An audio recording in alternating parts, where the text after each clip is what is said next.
Renovations slash construction. Day number, I don't know. But it's the weekend of July 24, 2020 and let's see kung ano nang ginawa nila sa likod. Nakaalis na yung mga panday. And tomorrow is their day off.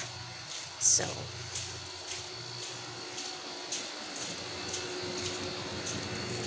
let's see.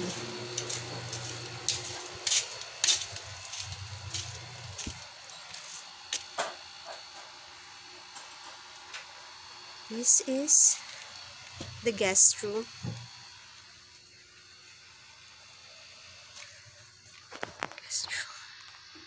And above it is Jeshurie's room. And then here is the master's bedroom. And the drawer is gonna be up on the second floor.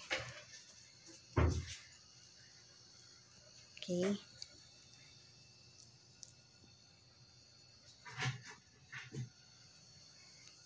And this is the existing kitchen, which they're starting to demolish. And the starting point is they dig para sa foundation.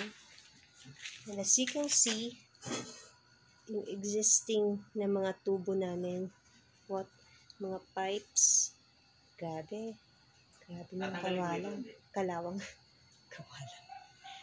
Wait lang. Okay. Tanggalin natin. Abutin ko na lang sa labas. But right now, that's my boss flexing his muscles. Boss, oh no! What was that?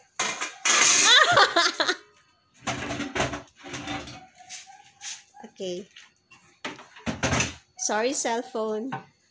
You're doomed. You're doomed. Next cell phone. You're 6 feet below the ground, cell phone. No more cell phone. Right, Carmel? Need a new cell phone. Okay. Ito yung, ano lang, temporary, anong tawag dito? Temporary something. Para lang maikabit yung aircon. Okay. Oh no. My cell phone.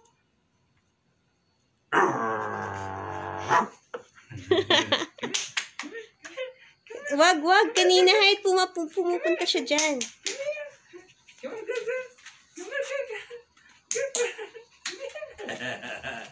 Whoa! No! Come and get me! Hershey, help!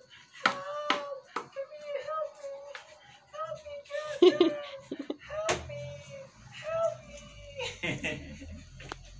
Come, Hershey. Okay. Gusto mo patungan? Okay. So, sisirain din ito. Because this is where the, like, anong tawag natin dito? Hindi naman family room dahil maliit siya. Media room. Media room. Yan. Bedroom. Sorry, I have to close the window because it's What? the aircon's gonna... Okay. So, dito sa gilid, ito yung magiging backyard namin. Pero, ang ayos hindi yan. So, ito so far, stock room. Yung mga existing structures. This is my bedroom. Yeah, this is your bedroom. Very good. Where's your bedroom? Oh, that's your bedroom right there. Yeah. It's gonna be my That's your studio. That's your bedroom. Studio type This house. is my bedroom. It can be the maid's quarter. And then, the laundry area. Diba? Kaya lang parang... Diba? Laundry area, maid's quarter. Swimming pool. And then the swimming pool. Okay. Tama na muna yan. At baka... Tinanggal nila kasi, tinanggal pala nila yung hagdan. So, hindi mo na. Hindi kami makakaakyat para i-check. But, okay.